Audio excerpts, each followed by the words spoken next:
Buenas tardes. Bueno, como decíamos, es un placer para nosotros tremendo estar hoy aquí en la Fundación Francisco Umbral y vamos a explicar, María España me decía, ¿y esto cómo ha sido? Bueno, pues tiene que haber quien ponga de su parte y quien tenga ideas.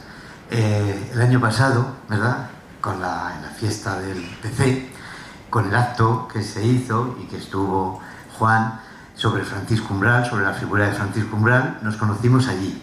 Y ya cuando íbamos al coche de retirada, dice Lola, pues cuando queráis, la fundación está abierta para vosotros. Y nosotros, fíjate, una peña de flamenco, que entendemos que la cultura, pues es la cultura en general, en la cultura está la música y en el flamenco hay música, ¿verdad? Pues decidimos que, claro que sí, vamos a coger ese reto. Bien, pero todavía pasan más cosas. Y es que Juan Pinilla, cuando volvemos otra vez, ya que habíamos dejado, dice, pero si lo hacéis, yo doy la conferencia. Que claro, dice, claro, es que Francisco Umbral es mi escritor. Como todos tenemos un escritor de referencia, creo yo, o yo por lo menos lo tengo, pues todo el mundo, y Juan dice, mi escritor de la niñez de referencia es Francisco Umbral. Luego ya, ¿verdad?, también José Saramago, sus dos grandes escritores. Pero a Saramago llego por Umbral. A Saramago llego por Umbral. Yo conozco a Saramago gracias a Umbral. Tremendo. Se enredan las cosas, ¿verdad? Se van enlazando, ni más ni menos. Bueno, pues esta es la razón por qué una peña flamenca, que anteriormente hemos tenido otras cosas también culturales, porque no nos vale solamente, nos hemos quedado un poco cortos con el flamenco. Al lado está José Antonio Espósito, que ya también tuvo la deferencia en nuestra sede de darnos una conferencia sobre educación y sobre la nueva educación que él ha impulsado. En fin, todo esto se enmarca en esta idea que traemos hoy, de estar una peña flamenca en la Fundación Francisco Umbral. Y además, si tenemos la presencia de la fotógrafa por excelencia de la transición, pues ya que vamos a decir, estamos absolutamente encantados. Gracias por supuesto, a Lola, a la Fundación, gracias a todas las personas que hoy nos acompañan, a quien haya cedido este maravilloso espacio, como es una biblioteca pública. Y al compañero, que es un fenómeno, ¿eh? Y el compañero, que estoy seguro esto en un minuto. Nos ha recibido bien, ¿verdad? Cuando hemos llegado, nos ha explicado dónde estaba, quién estaba. No, en fin, muchas gracias, por supuesto. Y bueno, pues yo creo que ahora es el momento de darle paso ya a Juan para disfrutar de esta maravillosa conferencia. Muchas gracias, Juan, Paco. Un placer. El placer mío. Muchísimas gracias. Bueno, muchísimas gracias, Paco Catalán, el presidente de la Peña El Duende.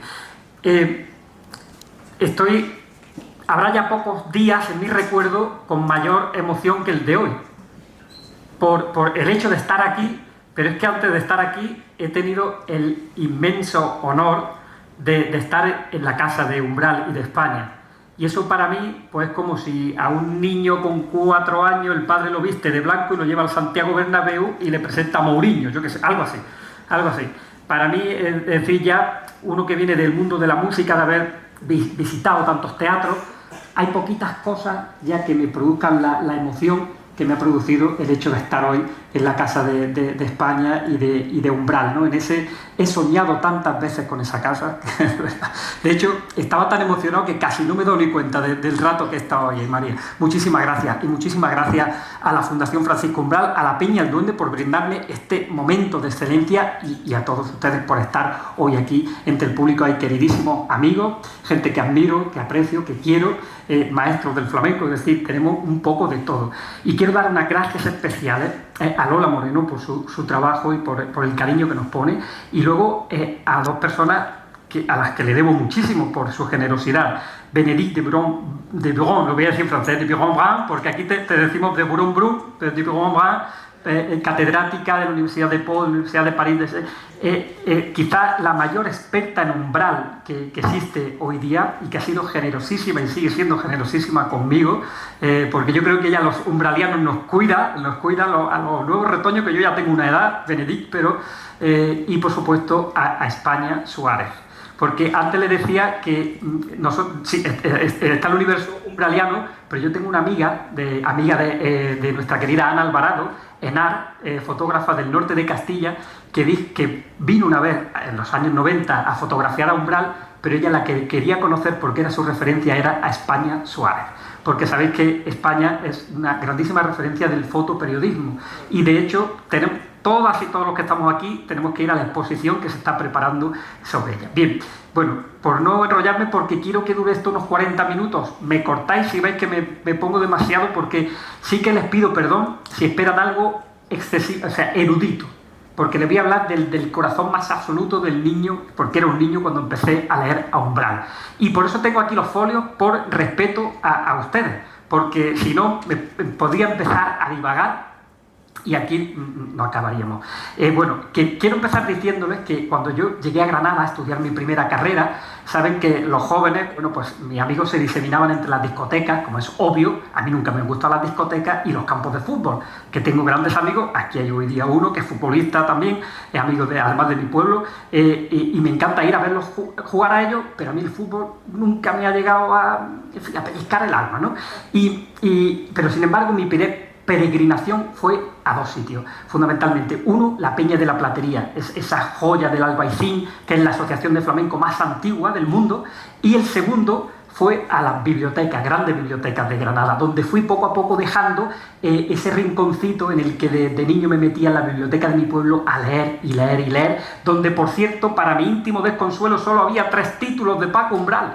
Estos: Pío XII, la escolta mora, un general sin un ojo, los helechos arborescentes y Francisco Umbral, las ninfas de Francisco Umbral. Luego me enteré que en la biblioteca del pueblo de al lado, que tiene 5 veces menos habitantes que el mío, Villanueva Mesía, resulta que la biblioteca era el doble. Desde entonces yo miro a los ayuntamientos por sus bibliotecas. Y allí había otros 5 o 6 libros más. Me dio un coraje tremendo, me cogía la bicicleta, me hacía 5 kilómetros para allá, me cogía el libro de Paco Umbral y 5 kilómetros de vuelta, en fin. Pero todo esto llega por lo siguiente, y bueno, un poco la misma emoción de esos días es la que me embarga hoy, porque todo esto vino un verano de 1991, cuando mis añorados León y Teresa, a la postre los abuelos de mi mejor amigo de la infancia, Jorge Vallejo, que por cierto esta su señora mujer está hoy aquí, que nos acompaña, porque ellos viven aquí en Pozuelo, nos regalaron y Tierno Galván ascendió a los cielos. Y como yo quería hablar, como hablaban los abuelos de mi amigo Jorge, León era primo de Antonio Buero Vallejo, primo hermano de Antonio Buero Vallejo, había estado en la cárcel, había conocido a Miguel Hernández en la cárcel de Ocaña, donde estaba su padre y su primo.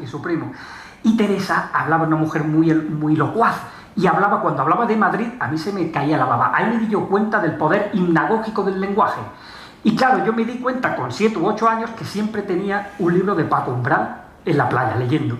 Y yo, poco a poco, pasaron los años, cuando nos regalaron este libro, que yo tenía ya unos 12 o 13 años, me leí, y Tierno Galván ascendió a los cielos.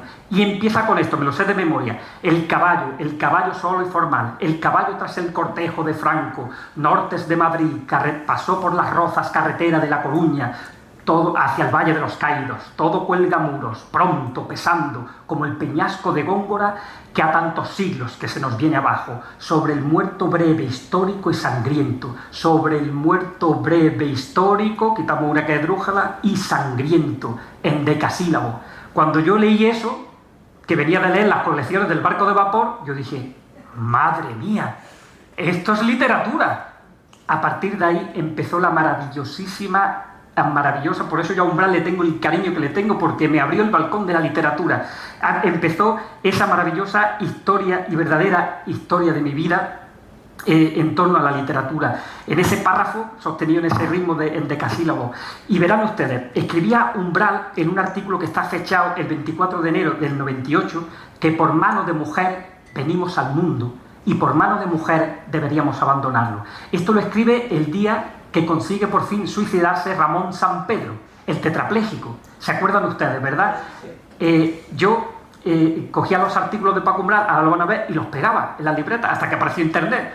Todos los artículos de diarios los pegaba en libretas. Bien, pues bueno, después de leer esto y de leer Carta a mi mujer, yo sigo preguntándome, y nos preguntamos todos, la verdadera dimensión de María España en la obra de Umbral. Y ve, España traía esta foto tan maravillosa donde estáis Paco y tú bailando de jóvenes, porque no es exagerado, como sabemos, afirmar que fue su mano generosa la que sostuvo las últimas iluminaciones literarias de Umbral. Y por eso me encantaría dedicarle estas palabras a España, por supuestísimo. Bueno, Paco Umbral, como saben, convirtió su propia vida en una de las experiencias más complejas y brillantes construcciones literarias de la literatura española contemporánea. Lo digo como lo siento, porque durante décadas ustedes saben que deliberadamente alimentó el misterio sobre su imagen, falseaba incluso, porque era un dandy, su fecha de nacimiento,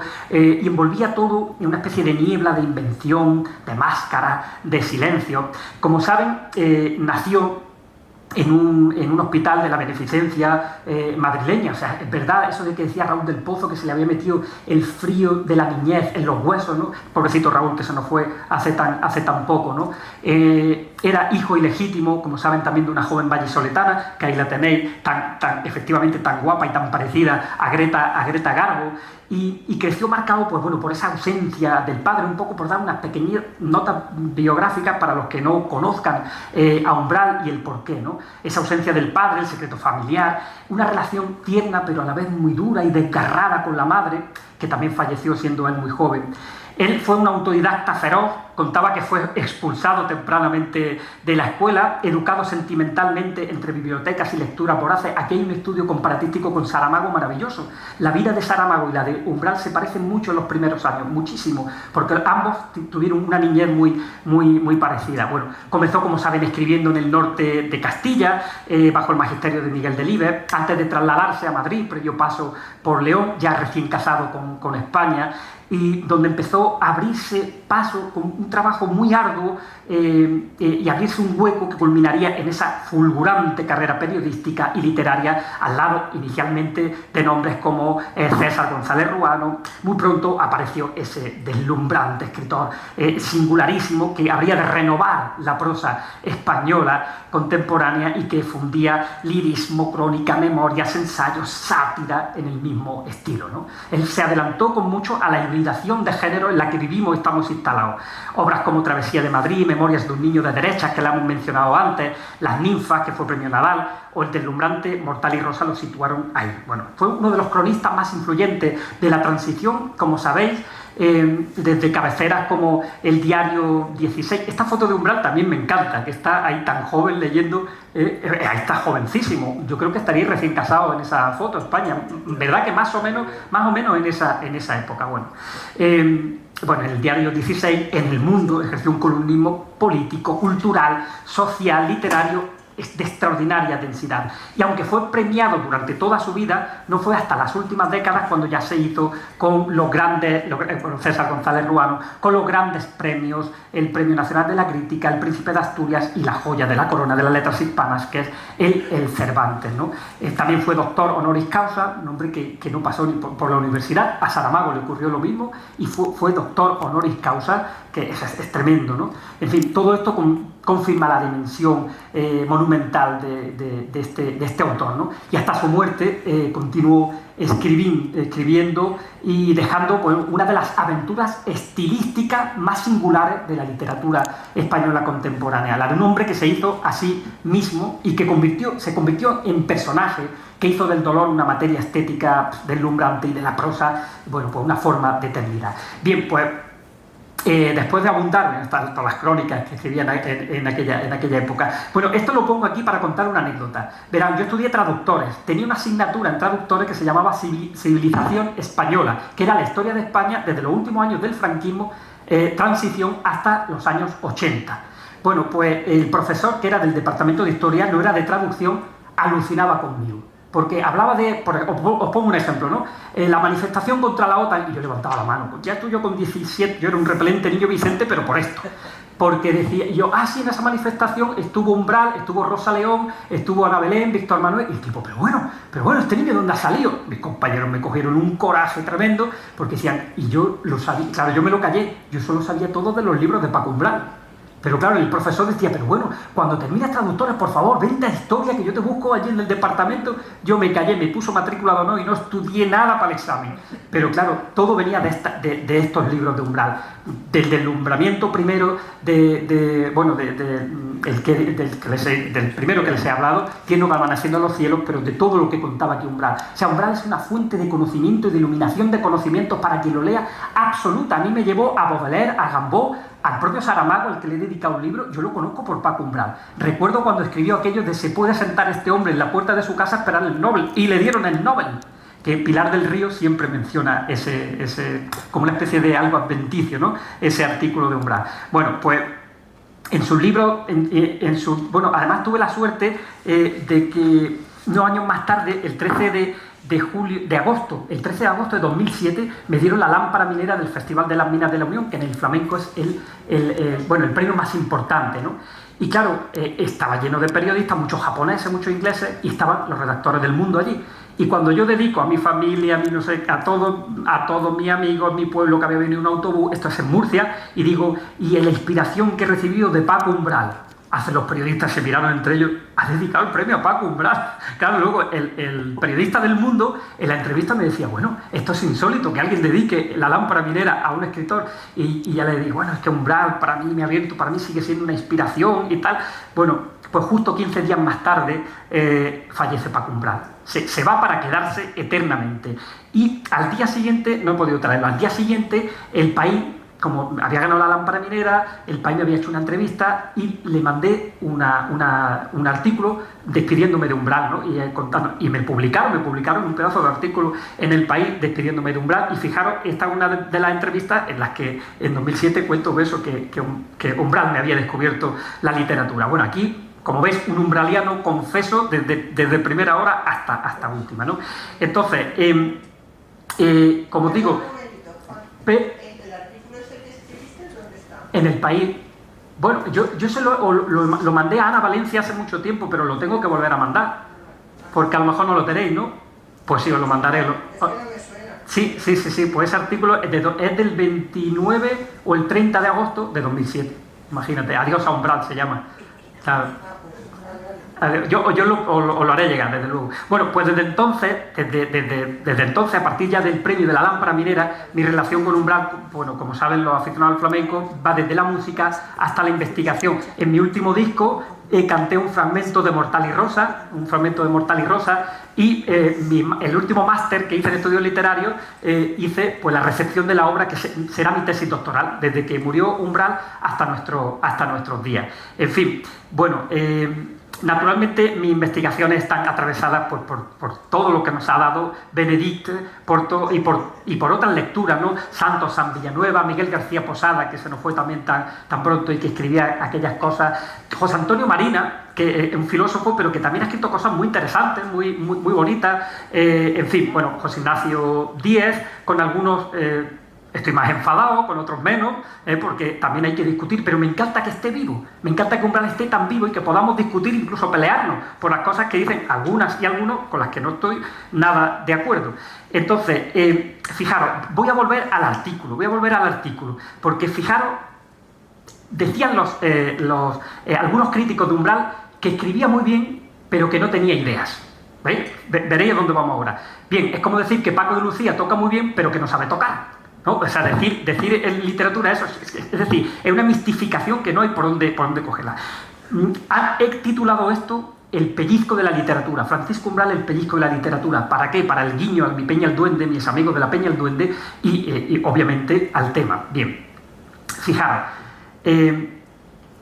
cómo empieza. Hablaba el filósofo de algo que es como una caricia sobre un reposo. Así ha sido la muerte de Ramón Sampedro, el hombre tetrapléjico que ya no es. Luego, una mujer fue detenida, con o sin acierto, y ahora está en libertad. Era la compañera de Ramón Sampedro. ¿Y cómo se puede ser la compañera de un cadáver viviente? Y atención, las almas se tocan, Los cuerpos solo son sombras tardías en la velocidad de las almas y sus contactos. Y me detengo aquí porque para tratarse de un autor que supuestamente estaba desprovisto de pensamiento y de ideas, acaba de ofrecernos una formulación poética extraordinaria. Las almas se tocan, los cuerpos solo son sombras tardías. Fíjense en la música, en la velocidad de las almas y sus contactos. Ustedes no se pueden hacer una idea, la de cartas de amor que he colado yo esto. La de cartas de amistad en las que también, porque la amistad es una forma de amar, en las que también he colado esto. Esto... se me ha olvidado contarlo. Esto es lo que yo pegaba en las libretas. Tengo decenas de libretas que yo pegaba, claro, y los artículos los leía, los releía. Bien, bueno, pues ahora me voy a poner un poco pedante, que soy filólogo. Permítanme, vamos a fijarnos. La consonante fricativa alveolar sorda, que es la S, la nasal N y la nasal bilabial. Las almas se tocan, los cuerpos solo son sombras tardías en la velocidad de las almas y sus contactos. Esto es una maravilla. Además, te mezcla a Platón y a Lacan. Y bueno, es tremendo para decir que no tenía idea. Umbral decía que él le daba más...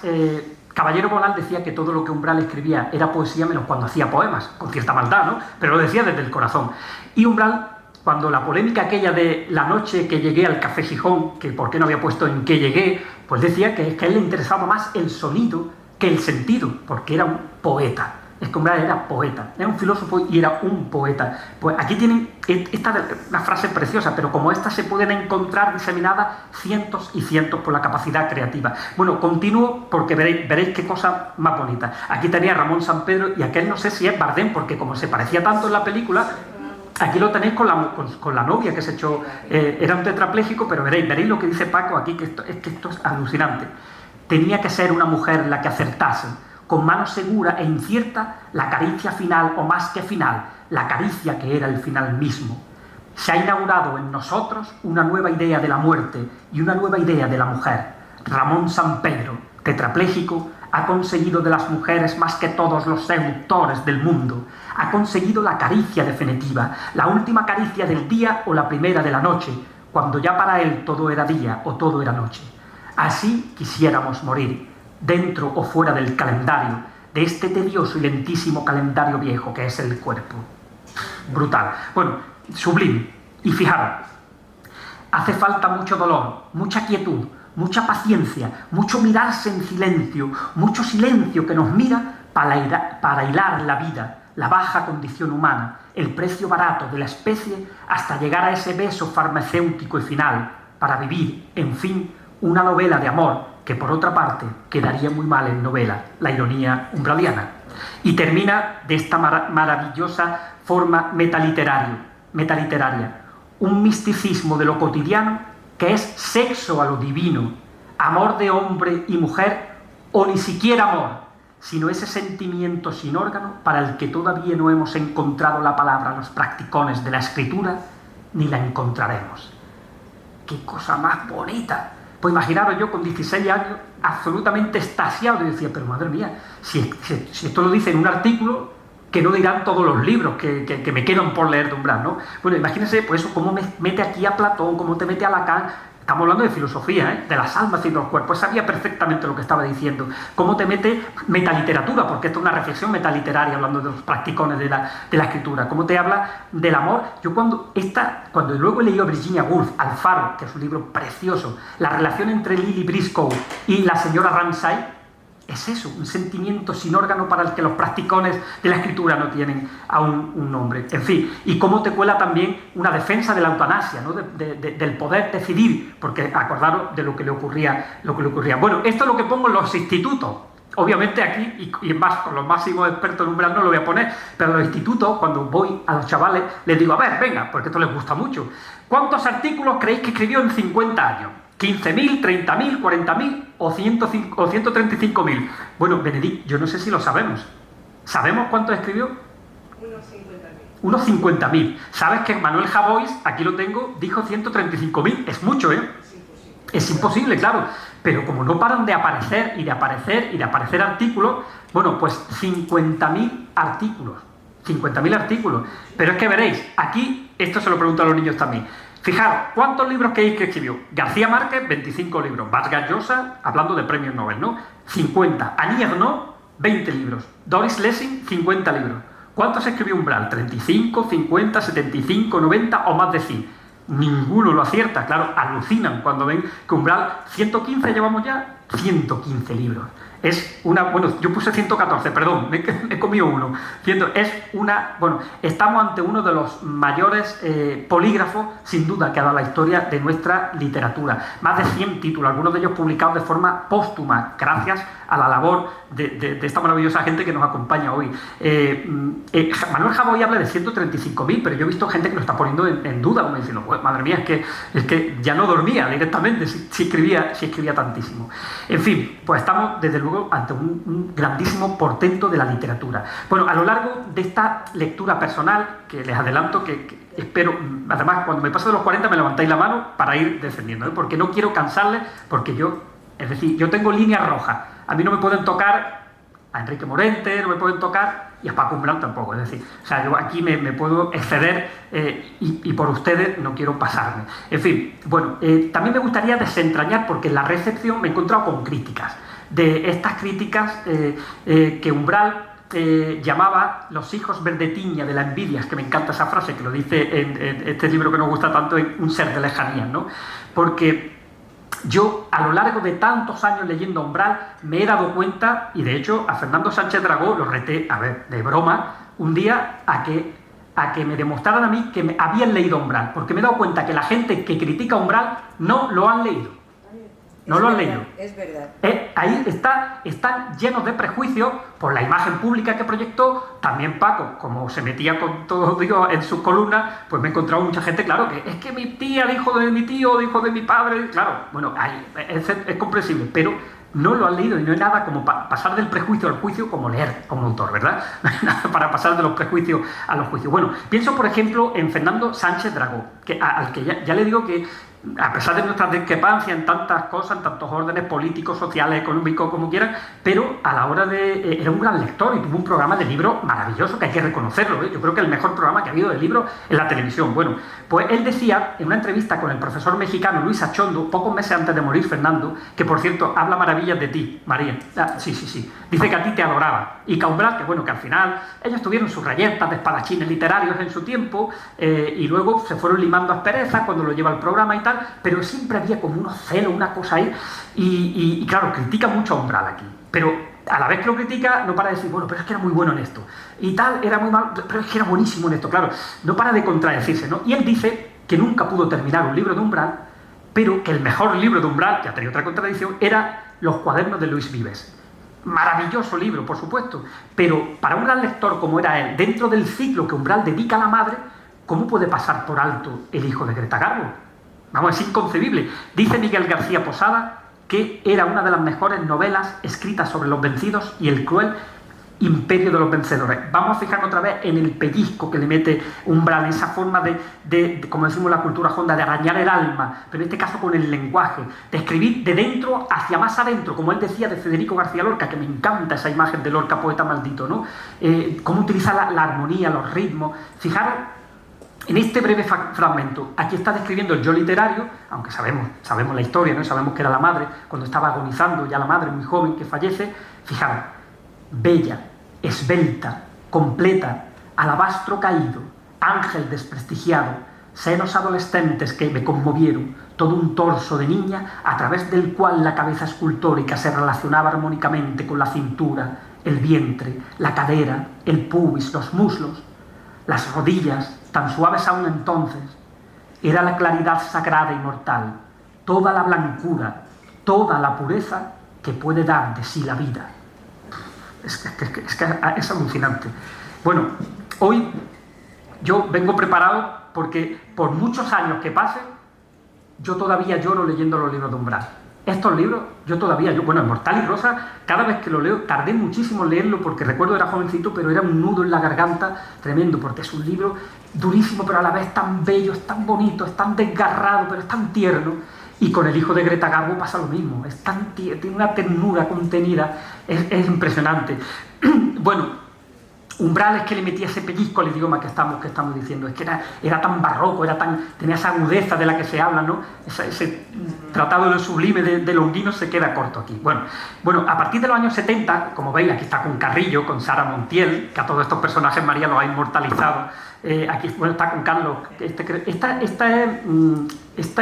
Sé que algunas se pueden discutir, pero atendiendo a esa clasificación, Balada de Gamberro, él mismo la califica como una novela, aunque es verdad que puede ser ya casi pegada al cuento, pero él mismo la califica en 1965. Si hubiéramos sabido que el amor era eso, yo no tenía que haber leído ese libro cuando lo leí, porque desde entonces me ha costado enamorarme la vida. Me traumatizó el libro. Ese viaje a la sierra madrileña cuando les cambia ese amor tan... Bueno, no voy a hacer un spoiler porque me encantaría que la leyerais. Me encantaría, además es una novela corta que se lee muy rápido, y los que sois de Madrid, además, es que os va a encantar, porque es que Madrid es un personaje más dentro, y cómo describía Umbral Madrid, bueno, Valle Inclán y pocos más han llegado a esa cima. El Giocondo, no sé, ¿habrá habido algún personaje queer anterior al Giocondo en la literatura española? Hoy día que estamos con la teoría queer, es un personaje, bueno, es el Orlando de Virginia Woolf transformado por Umbral y en Madrid. Luego, Nada en el domingo, es el Ulises de Joyce en Madrid también. No sé si se ha hecho algún estudio comparatístico, porque son Mr. Dédalo, es decir, los personajes del Ulises de Joyce, pero traídos a Madrid. A mí me conmovió. Un carnívoro cuchillo, Leyenda del César Visionario, que ahora se ha reeditado, ¿verdad? Madrid 1940, Madrid 650, yo creo que yo he agotado una edición entera, porque se la he regalado, por lo menos sin exageraros, a más de 50 amigos jóvenes, porque es un libro que me he dado cuenta que conecta mucho con la juventud. Cuenta Paco una cosa graciosísima en Madrid Tribu Urbana. Este libro es un libro atroz. Antes veníamos hablando con Benedict del libro. Es un libro durísimo. Es un libro situado en un poblado a las afueras, La Hueva, que se llama, con un líder que era el Jero. Bueno, el libro, hay hasta necrofilia. El libro es durísimo. Y dice que fue a una fiesta, cuenta él en sus memorias, hasta que fue a una fiesta en Toledo y se encontró una infanta ciega que estaba leyendo el libro en braille. Y dice Umbral, madre mía, mi libro más atroz lo está leyendo una infanta, y la infanta, que estaba en Cáritas y en todas las asociaciones cristianas, lo estaba leyendo desde su caridad cristiana, y no paraba de preguntarle, Paco, ¿cómo puedo yo acceder a esta gente para ayudarle? O sea, la pobre se estaba traumatizando con aquello. Bien, Capital del dolor, La forja de un ladrón, que es verdad que hay un mundo ficcional, autoficcional ahí, pero es una novela negra y además tiene un desarrollo. El socialista sentimental, que habría que leerlo hoy día de nuevo, con el desengaño de buena parte del socialismo, es un libro para releerlo. Y Los metales nocturnos, 12 novelas. Sí, algunas se pueden discutir, ¿verdad? Se pueden discutir que sean o no, pero yo creo que nadie podía discutir. Además, por ejemplo, no olvidemos que Oscar Wilde publicó una sola novela, que Emily Bronte publicó Hombre borrascosas, que Juan Rulfo fue un puñado. Es decir, que la cantidad de novelas no está aparejada a la calidad del escritor. Sin duda, el territorio más fértil para leer a Umbral es la transgenericidad, la metaficción, metaliteratura, la autorreflexividad sobre la literatura, porque tiene una teoría literaria diseminada a lo largo de sus libros fabulosa, interesantísima, sobre todo del artículo de la novela, el ensayo literario, la autoficción, la novela del artista, que cobra mucha fuerza en los estudios literarios, porque gran parte de su obra son novelas del artista. Es decir,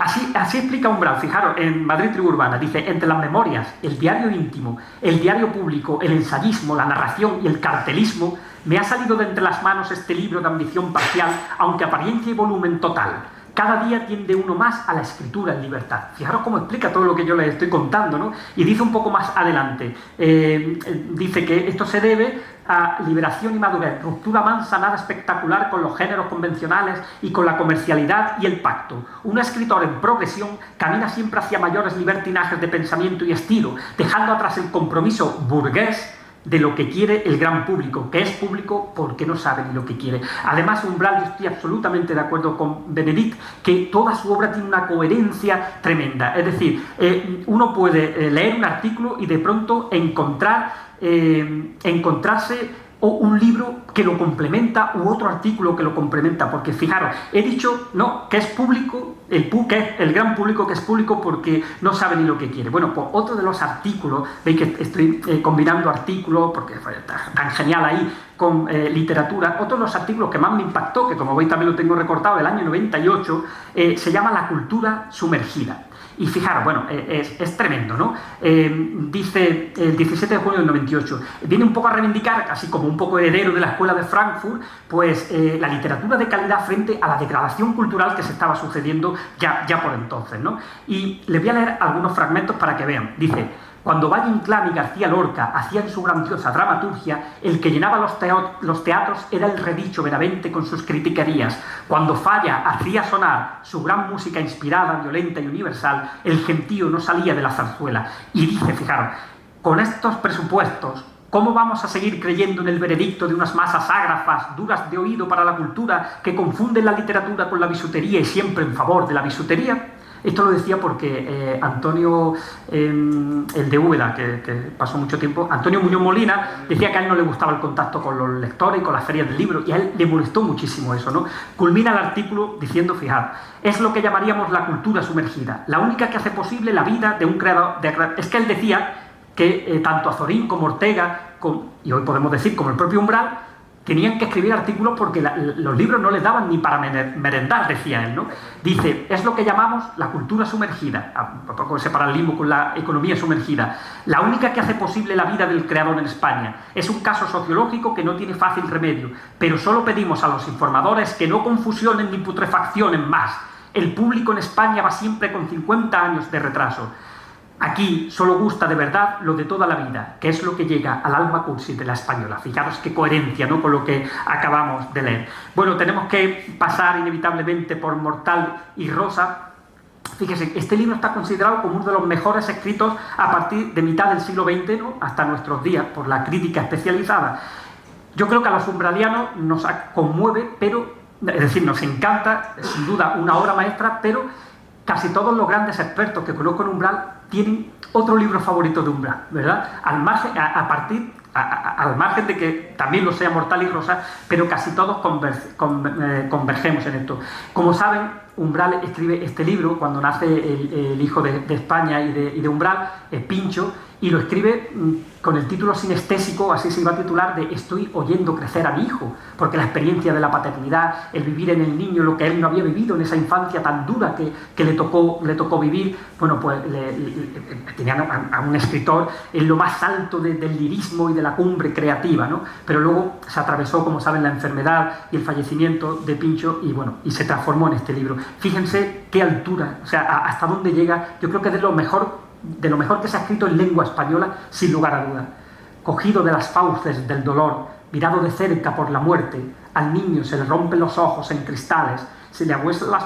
perdonadme, es que yo os digo que no puedo leer Mortal y Rosa, me vaya a perdonar. El universo es una geometría inútil, una matemática obstinada y loca, que se cumple ciegamente, que se demuestra a sí misma vanamente, y en todo este juego de fuerzas ociosas hay siempre un niño que sufre, una víctima. El espectáculo que yo doy dando conferencias de Umbral es que lloro en todas, cuando los niños se hartan de reír conmigo. Muchas gracias. Fijaros, y junto a esa deslumbrante lírica, voy muy rápido, ¿vale?, para ir concluyendo ya, a esa deslumbrante lírica aparece la metaliteratura, la reflexión, la autorreflexividad del lenguaje y de la literatura que es tan poderosa en Umbral. Este es uno de los libros que a mí más me conmovieron también de joven. Este también me lo regalaron los abuelos de mi amigo Jorge en Torre del Mar, que es donde veraneábamos. Y claro, aquí está todo el mundo de cuando él llega a Madrid, todas las penurias, bueno, yo literario, tenemos que hablar en términos literarios de yo literario, pero es Umbral, sin duda. Todas las penurias, aquellas pensiones, yo creo que España todavía se había quedado, ¿no?, a la espera de a ver si conseguía casa allí con la familia, hasta que ya consiguieron casa. La primera fue la de Juan Ramón Jiménez, no, la del Paseo Pintor Rosales, ¿no? No, tampoco. La primera... en Félix Boix, efectivamente, hasta la primera de Félix Boix, efectivamente. Claro, es que las calles donde han vivido ellos... Exactamente, sí, General Orgaz, sí. Y luego Juan Ramón Jiménez. En otras casas de Madrid, en varios sitios. Sí. Pero esas son las más conocidas, las de General Orgaz, Juan Ramón Jiménez. Bueno, pues, es decir, este es el mundo previo, ¿no? Ese Umbral que al final se abre hueco, ¿no? Cuenta cuando va al Ateneo y da una conferencia. Bueno, el final es maravilloso. Pero fijaros, para el libro largo nos faltaba paciencia. El poema, por el contrario, se nos quedaba corto. Había que hacer artículos, impactos, cosas rápidas y violentas. Había que tirar piedras contra los faroles municipales de lo instituido, y la única manera de decir 4 cosas aproximadas a lo que sentíamos era colar un artículo en un periódico, un artículo tan veloz que no le diera tiempo a nadie, ni al redactor jefe ni al censor, de cachear el artículo. Fijaros, 1973, y lo traigo a colación porque, fijaros, habla de la censura y contra la censura, porque también sus críticos dicen que Umbral como que se apuntó al juego de la democracia. Y claro, a mí me da, como decimos allí, mucho coraje que digan esto, porque estos libros, Amar en Madrid, Suspiros de España y Crónicas antiparlamentarias, son libros escritos en pleno franquismo, ¿no? Y me gustaría llamar la atención sobre esta fecha, ¿no? Porque es una falacia y que resulta fácilmente desmontable con lo que escribe aquí. Por ejemplo, en Madrid, en Amar en Madrid, donde hay ahí está el capítulo este que os digo, el artículo que se llama Madrid, capital del flamenco. Ahí habla de Rafael Romero el Gallina.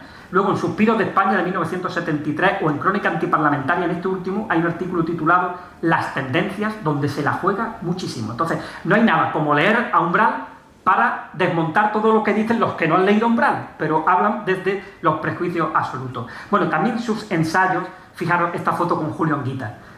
¿Por qué la traigo a colación? Porque Julio, ¿no? Cuando está ahí estábamos hablando de Paco Umbral. No estoy inventándome, no estoy haciendo autoficción. Os doy mi palabra de honor que ahí estábamos hablando de Umbral. Y yo le estaba diciendo a otro, que no sé quién era, que, porque Julio Anguita siempre me decía, no se acordaba que me preguntaba siempre lo mismo, ¿cuál es tu libro favorito de Umbral?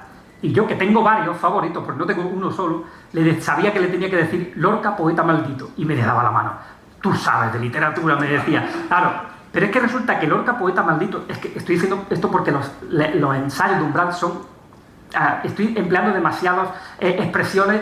A mí no me gusta ir a los adjetivos, me gusta ir a los sustantivos. Sustantivos y verbos son el grueso del idioma. Los adjetivos se nos queda ahí en el terreno de la polaridad, pero lo siento mucho, es que aquí no puedo ser, como han visto ustedes, no puedo ser más que el lector que soy de Umbral. Pero son impecables. Larra, Anatomía de un dandy, Ramón y las vanguardias y Lorca, poeta maldito. Luis García Montero, director del Cervantes, dice que también es su libro favorito de Umbral. Manuel Ruiz Amezcua, que un poeta que era muy amigo, sí, el mío también. Y el tuyo también, ¿verdad? Es que, bueno, hay grandísimos lectores que Lorca, poeta maldito, bueno, ahí donde dice, fijaros, bueno, Julio Anguita, que decía, Julio Anguita, árabe como Juan Ramón Jiménez, se ha apuntado a la inmensa minoría del poeta. Sobre Anguita yo le recopilé todos los artículos que Umbral había escrito sobre él. Y Anguita, claro, se venía arriba porque le ponía cosas maravillosas, ¿no? Fijaros, aquí es donde dice, el lirismo objetivo, pues, es ir de fuera adentro o de dentro a fuera, pero sin quedarse nunca en el descripcionismo objetivo, la narración o el apunte al natural. Fijaros qué altura, ¿no? Qué altura del lenguaje. Lirismo subjetivo es el que va de dentro a más adentro. Así escribió Umbral también, el lirismo subjetivo. Y luego fijaros lo que dice. Para mí, un hombre maldito no es un hombre malo, que tal es lo que se viene entendiendo ingenuamente por maldito, sino un hombre que ha tomado conciencia profunda del mal en la existencia mediante la angustia de la gratuidad, confundida con la angustia misma de la libertad, que da lugar a todos los procesos sucesivos de la angustia, hasta la angustia del mal, que no es temerle ni evitarle, ni siquiera ejercerle, sino simplemente conocerle. Lorca lo conoció hondamente y por eso pudo escribir este verso típicamente modí que hemos puesto como lema de nuestro libro. Y la vida no es noble, ni buena, ni sagrada. Tampoco la vida de Umbral fue noble, ni buena, ni sagrada en sus comienzos, como saben, aunque hoy podamos quedar fascinados por su capacidad para ascender socialmente viniendo de la situación tan complicada de la que venía. Y hoy que tanto se habla de la meritocracia, Umbral sí que fue un ejemplo de meritocracia, porque a él no le regalaron absolutamente nada. Antes hablábamos de esa imagen de él frente a un kiosco cuando llegó, que incluso llevaba periódicos del norte de Castilla y decía aquí tengo que escribir y aquí, se fijaba en todas las revistas y ahí enviaba un artículo para enganchar, para conectar y acabó conectando y por eso tenemos tantos miles de artículos, ¿no? Bueno, yo les recomiendo encarecidamente a mis amigos jóvenes, lo estoy haciendo ahora, este documental, Anatomía de un Dandy, porque ahí está Umbral, además está Benedicte, está por supuesto España, Suárez, es decir, están los grandes expertos en Umbral hablando de su vida. Y ahí empieza uno que no lo conozca, obviamente, a desmontar todos los prejuicios sobre Umbral y a darse cuenta, como me dice el Gran Wyoming, yo tengo la suerte de conocerlo personalmente, y el Gran Wyoming está harto de que la gente lo confunda con su personaje. Y uno de los talentos grandes de Umbral fue esa creación del personaje. Esa creación del personaje que él había observado en Larra, que había observado en Gómez de la Serna, que fue también uno de sus grandes maestros, y mucha gente confundió a la persona con el personaje, es decir, no supo desmontar, como hace Woody Allen en sus películas Desmontando a Harry, ¿no? Desmontar el personaje para ver exactamente lo que había ahí debajo. Yo les instaría, si no lo han hecho todavía, que disfruten de Anatomía de un Dandy, porque está de verdad muy bien. Y por ir concluyendo, que ya me estoy enrollando más de lo que quería. Por cierto, y preguntarse qué es un dandy. Fíjense ustedes, aquí desde Baudelaire hasta, bueno, Lord Byron, Larra, y díganme ustedes si Umbral no era un dandy. Es que lo era. Es que lo era. Bueno, y es que, aparte es que le pegaba, es que tenía porte de dandy. Bueno, y...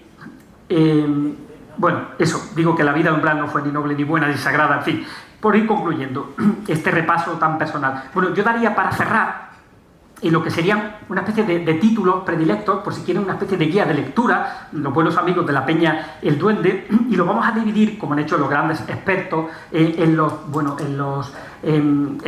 núcleos, digamos, de trabajo en los que se consagró Umbral. Por un lado, la infancia, luego la juventud y sus inicios de escritor, el que consagra a la madre, el que consagra a la escritura diarística, los libros de artículos, los ensayos, el ciclo de escritura erótica, que saben que están. Yo creo que José Ignacio Díez llega un poco por ahí, ¿no? Porque él es experto en literatura erótica, no que otro de los grandes expertos en Umbral. De las novelas ya hemos hablado, pero también la poesía y algún que otro particular. Fijaros, de la infancia... Sí, sin duda, bueno, los helechos arborescentes, Pío XII, la escolta Moro, en general sin un ojo, que ahí está, realismo impresionante, ¿no? En Memoria de un niño de derechas, que es un libro también, ¿verdad?, brutal, y las ninfas, por supuesto, las ninfas, que también ahí está un poco más crecidito, digamos, el yo literario. Luego, de juventud e inicio literario. Bueno, hay más, pero Retrato de un joven malvado, ya les digo que a mí me marcó mucho, además habla del estilo, y luego La noche que llegué al Café Gijón, que sabéis que es uno de sus grandes libros. Yo el primer día que fui a la Peña de la Platería, que para mí era el templo del flamenco, me sentí igual que Paco Umbral en el café, porque yo dije, estoy en la Platería, en el centro del meollo, del bollo. Me acordé de esa, porque allí estaban todos los grandes cantaores, y yo era un incipiente aprendiz aprendiz de nada. Bueno, sobre la madre, efectivamente los cuadernos de Luis Vives, pero es que la cima de la cumbre del pensamiento literario que hay en El hijo de Greta Garbo es, de verdad, es alucinante. Luego, sobre el hijo, obviamente, Mortal y Rosa, en cualquier edición. Esta última edición incorpora, como habéis visto, fotografías, dibujos de Pincho, es muy bonita, muy interesante. Luego, novela. Bueno, pues yo voy a destacar esta, El socialista sentimental, si hubiéramos sabido que el amor era eso, Nada en el domingo, o Madrid en 1940, Memorias de un joven fascista, aunque hay muchas, por ejemplo, Leyendas del César Visionario, que Franco desayuna churros con chocolusco en Burgos. Bueno, esos inquipis que son increíbles. Sobre artículos, hay tanto, pero os voy a recomendar, bueno, Museo Nacional del Mal Gusto, a mí me fascina. Muy poca gente habla de este libro, pero un libro que combina estética, bueno, habla de tantas cosas tan interesantes que a mí me llegó por esa parte estética. Iba yo a comprar el pan, también tiene varios artículos de flamenco, Jesús, es lo que te comentaba antes. Y Mis placeres y mis días es del año 1994. Ahí tiene un artículo uno que le dedica a Carmen Sevilla, que es brutal, como la pone, pero claro, lo dice con mucha gracia, ¿no? Tiene otro dedicado a los homosexuales. Bueno, Benedicte creo que habla de ese cambio que se produce, cierto, aunque él siempre va y viene, ¿no? Pero aquí tiene un artículo a los homosexuales en 1994 que a mí me gustaría que se repasara en la literatura anterior, si al margen del feminismo y al margen de la teoría queer, de la teoría de la crítica lesbiana, hubo un escritor de la altura de Umbral defendiendo a los homosexuales. En esa época tenemos que emplear la palabra defendiendo a los homosexuales como él los defiende en este artículo de Los placeres y los días. Bueno, los diarios, el diario de un escritor burgués también es otra cima del pensamiento. Diario de un español cansado, diario de un snob, Sobre Madrid, que como digo, Madrid es casi uno de los grandes cronistas de Madrid. Amar en Madrid, Travesía en Madrid. Es que hay mucho, en verdad. Os he puesto aquí algunos, pero en verdad es que hay tanto. Madrid, tribu urbana. Este os va a gustar mucho también si lo leéis, porque habla mucho de política, de sociedad, en fin. Luego, sobre las mujeres tan interesantes en Umbral. Mis mujeres, A la sombra de las muchachas rojas, las europeas, por poner algunos títulos. Ah, por cierto, y aquí traigo este libro que edita Benedicte, como veis, que se llama Mujeres en Umbral y Carta abierta a una chica progre. Es del año 1973, ¿no? De 1973. Y yo no creo, ojalá me mostréis, no de una mujer escritora, sino de un escritor que pueda existir algo más pionero del feminismo o de las corrientes feministas o más libertador de la mujer que Carta abierta a una chica progre. Lo digo esto también porque se le ha colgado el San Benito de machista a Umbral. Acordaros cuando le dieron el Cervantes las feministas protestando. Y claro, y volvemos a lo mismo, es que no hay nada como leerlo. O sea, lean ustedes esto, por favor. Y bueno, y tantas otras cosas y tantos otros artículos. Es alucinante. Benedict le dedica un artículo en este libro muy interesante. Y luego, obras intermediales e ilustradas. A Domingo Sánchez Mesa, que es un gran experto en literatura intermedial, le regalé Cabecitas locas, boquitas pintadas, porque yo casi todos mis profesores, yo tengo 4 carreras. Carrera universitaria, que son, en fin, una traductora, filología francesa, porque la hacía en un año, filología hispánica y literatura comparada. La otra solo he pasado por derecho, he pasado por política, he pasado por filosofía, solo me interesaban profesores y asignaturas.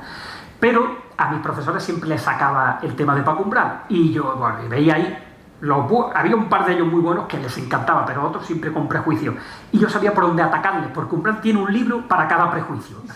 Y pues yo les regalaba ese libro. Y claro, ay, que ver, que me has dado la vuelta. Madre mía, yo no sabía. Bueno, cuando les regalé, es que además son ediciones preciosas porque están ilustradas por dentro algunas, otras tienen unos recortes, unos cambios tipográficos, parecen collage. Esto es como obra intermedial ilustrada, es de verdad exquisito, una lectura exquisita. Y luego, políticos, históricos y sociales. Bueno, entiendo que la van a ascendido a los cielos, y aunque sea por mí, os ruego, amigos, que lo leáis.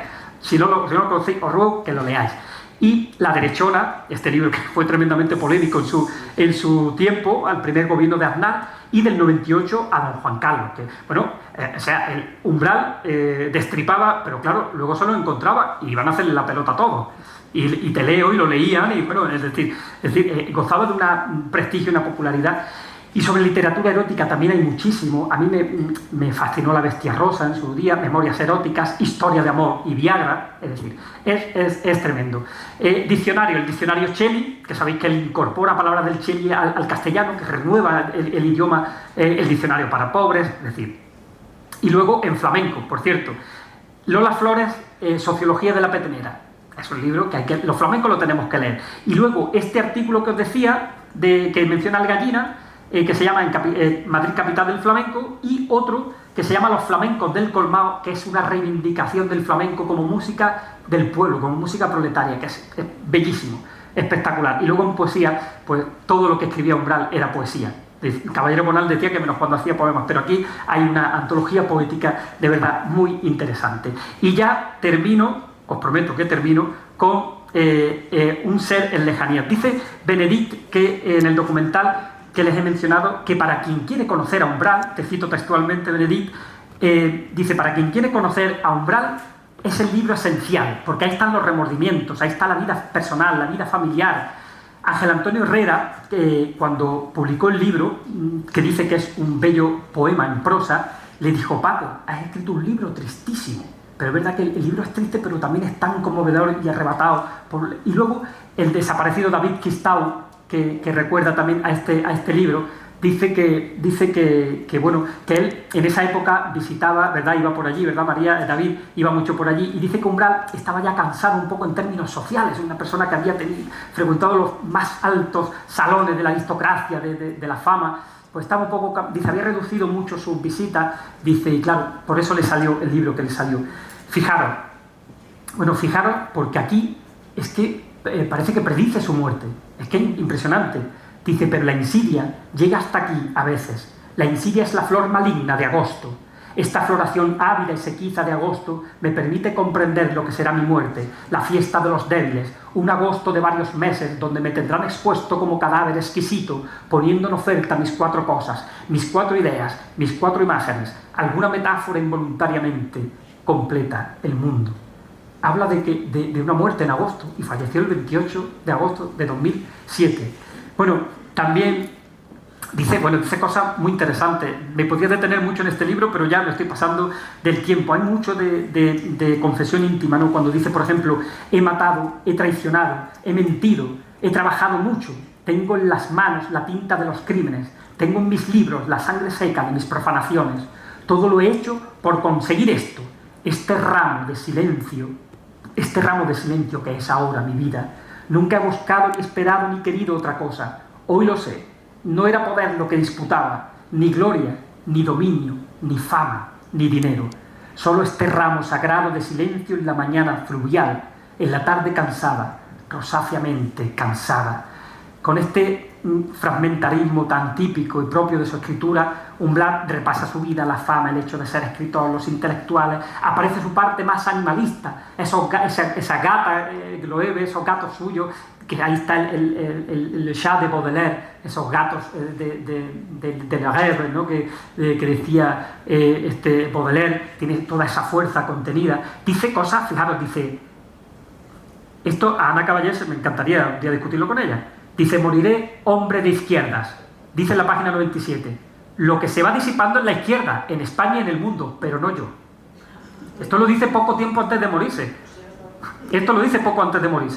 Fijaros, es verdad que dice, es que ya no hay izquierda. En aquella época, imaginaros, ya no estaba Julio Anguita, ya no estaba, es que no estaban ni Santiago ni Marcelino Camacho, imaginaros, ¿no? Es tremendo. Y luego hay una parte muy graciosa que habla de María, dice, en la página 95, dice, no sé si lo tengo aquí, no, dice, María me ayuda mucho en la corrección del diario. El diario lo llama a esto, a un ser de lejanías. Y dice, y de paso se va enterando de cosas, como si leyese a otro escritor.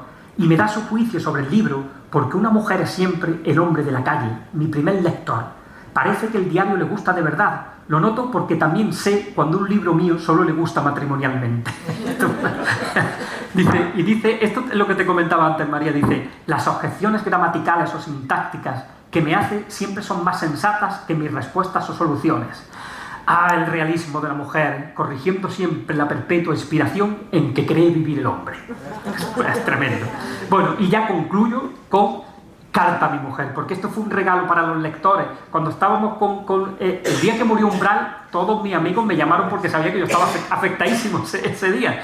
Bueno, pues esto fue un regalo que nos encontramos al año siguiente, que es tan conmovedora, esa coherencia, ¿no?, entre pensamiento y escritura. En su página reaparece ese tono confesional, efectivamente, estremecido, que tanto araña el alma, ¿no? Porque, como he dicho, como los cantadores, Umbral se mete en el alma, ¿no? Y hay tanto de la raíz del dolor, que pasa como en el cante flamenco. El que ha conocido el dolor puede hablar del dolor. Por eso Umbral escribía desde ese dentro hacia más adentro, ¿no? Y aunque está escrito décadas antes, efectivamente, de que vea la luz en los años 80, pocos días antes, esto España lo puede corroborar, le entregó a España el manuscrito para que se publicara. Lo que pasa es que, bueno, nadie esperaba que falleciera tan pronto. Dice Pere Ginferrer, que desde luego percibe con exactitud esa altura moral y literaria de la obra, dice que habló de la desvalida grandeza impávida de la dignidad y la veracidad, esa verdad que estamos hablando en paralelismo con los cantadores, ¿no? Y en efecto, hay en sus páginas, bueno, pues toda esa desnudez emocional inhabitual en Umbral, porque no solo es una carta dirigida a su mujer, a España, Suárez, que sostuvo silenciosamente su vida y su obra, sino también es una despedida muy lúcida y muy anticipada, porque fijaros lo que dice, aparte de la altura lírica, fijaros, dice, 20 o 30 años antes, eres una en el campo y eres otra en la ciudad, María. Necesito volverte a la amistad de los árboles, a la eternidad de la hierba, a un cielo lleno de perros y de urracas, donde tan dulcemente estamos, para que vuelva a florar en ti, para que vaya florando despacio la que realmente eres, no crispada ya de ciudad y perspectiva. Si esto no es poesía, que vengan y me lo digan. Es precioso, no sé si tengo... Sí, fijaros. Y bueno, claro, es que no me quiero saltar nada porque está la parte más bonita. Bueno, recuerdan que al principio he dicho, cuando hice la mención al artículo de Ramón Sampedro, que decía Umbral que por manos de mujer venimos al mundo y por manos de mujer tenemos que irnos del mundo. Pues fijaros lo que dice aquí. A ver si no lloro, porque esto es tremenda, dice. Y por fin veo, María, al cabo de las semanas y los siglos, lo que eres, lo que serás en mi vida. Serás mi muerte, es tu sentido último. Avisado ya de ominosas adrenalinas, muy dispuesto para la foto de cadáver, sé que te va a corresponder. Lo siento, María. Vago solamente. Perdona, cogí un tono muy alto, pero tengo que bajarme. Porque desconozco el gesto que hay que hacer para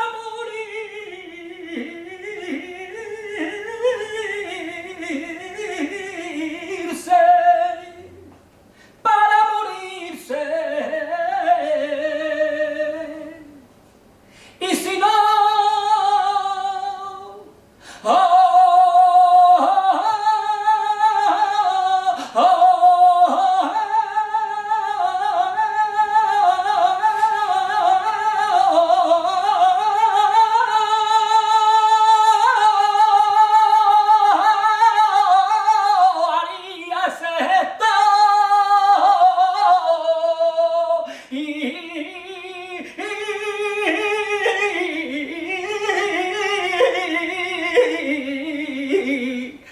y nada más.